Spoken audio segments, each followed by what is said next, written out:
maišą. Vos nesugriovau savo tėčio gyvenimo. Ai, nu, nekalinčiau savęs.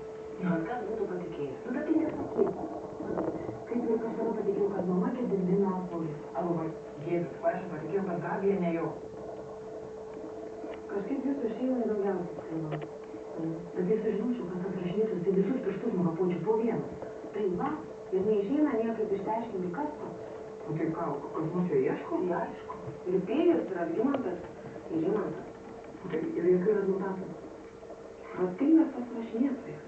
Tai aš kažkada galvoju, kad čia mano mama rašinėja. Nu, kai tėtis mano galvo laišką dėl tos tėvystės. Žinau, kurį laiką ir aš įtarinėjau tavo mamą. O dabar taip galvoji? Man kažkaip nelogiška. Negi Milda parašys laišką Gediminui, kad jį apvogė jo parduotuvė. Bet o kaip tu galvoji, ten čia vyras ar moteris? Man niekada tos klausimas nebuvo